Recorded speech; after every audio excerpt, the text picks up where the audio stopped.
Dear students, see the problem. If cosec of a plus b is equal to 1 and cot of a minus b is equal to root 3, then find the values of a and b.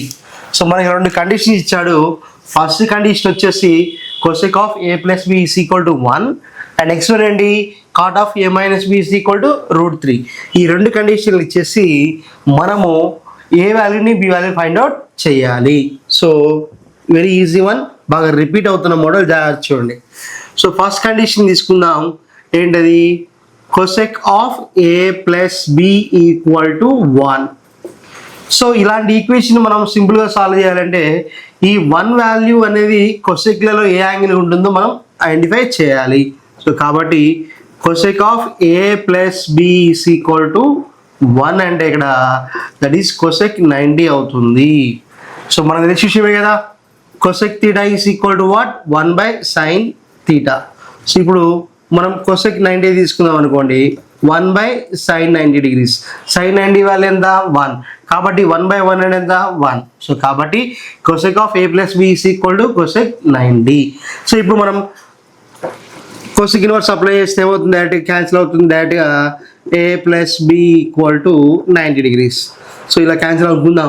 అప్పుడు a plus b is equals what? 90 degrees. ఇది equation number 1. Clear. అట్లనే second equation ఏంటి? cot of a minus b is equal to root 3. So ఇక్కడ cot of a minus b is equal to root 3 మనం cot 30 degrees గా రాసుకోవచ్చు. cot 30 degrees గా రాసుకోవచ్చు. cot inverse apply చేస్తే మనకేం మిగులుతుంది? a minus b is equal to 30 degrees మిగులుతుంది. దీని ఈక్వేషన్ నెంబర్ 2 అంటున్నాను. క్లియర్. cot 30 వాల్యూ ఎంత? ఎస్ రూట్ 3 కదా. సో అప్పుడు ఈక్వేషన్ నెంబర్ 1 అండ్ 2ని యాడ్ చేద్దాం. ఈక్వేషన్ నెంబర్ 1 ఏంటమ్మా? a plus b is equal to 90 degrees. And second equation ఏంది? a minus b. a minus b is equal to what? 30 degrees. So we are adding 1 and 2.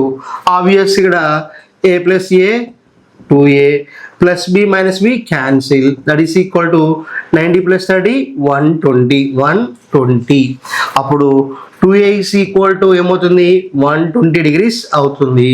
అప్పుడు a is equal to what? 120 by 2 అవుతుంది. 2 1s are 2 6s are. కాబట్టి a value ఎంత? 60 degrees.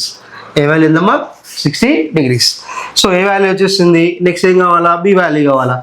So ఏ value వచ్చేసింది కాబట్టి ఏ వాల్యూని equation number 1లో కానీ equation number 2లో కానీ సబ్స్టిట్యూట్ చేస్తే మనకు ఆబ్వియస్గా బి వాల్యూ వచ్చేస్తుంది. ఇక్కడ కావాలంటే చూడండి, ఈక్వేషన్ నెంబర్ 1 తీసుకుంటున్నాను. A plus B is equal to 90. So దాని ఏ వాల్యూ ఎంత? 60 plus B is equal to 90 degrees. So అప్పుడు దాని నుంచి మనము ఈ ప్లస్ 60 తీసుకొస్తే అవుతుంది -60 అవుతుంది. కాబట్టి B is equal to what?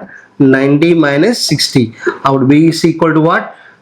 30 degrees. 90 minus 60 అంటే 30. సో కాబట్టి b వాల్యూ ఎంత? 30 degrees. సో కావాలంటే ఈక్వేషన్ నెంబర్ 1 చూడండి. a plus b is equals 90 అన్నాం. a వాల్యూ ఎంత వచ్చింది? 60. b వాల్యూ ఎంత అన్నాం? 30. కాబట్టి 60 plus 30 90. సో కాబట్టి మనకు వచ్చిన వాల్యూస్ ఈక్వలే. కరెక్టే. సో మనకు వచ్చిన వాల్యూస్ కరెక్టే. సో కాబట్టి డియర్ స్టూడెంట్స్, ఈ వీడియోలో కాన్సెప్ట్ మీకు అర్థమైతే వీడియోని లైక్ చేయండి, షేర్ చేయండి, కామెంట్ చేయండి, వీడియోకి హైప్ ఇవ్వండి. ఓకేనా. మన ఛానల్లో 10th క్లాస్ సంబంధించినటువంటి ఫిజిక్స్ కెమిస్ట్రీ వీడియోస్ కూడా చాలా ఉన్నాయి, మీకు చాలా హెల్ప్ అవుతాయి. పాలిసెట్ వీడియోస్ కూడా ఉన్నాయి. ఓకేనా. సో కాబట్టి ఛానల్ సబ్స్క్రైబ్ చేసుకోండి.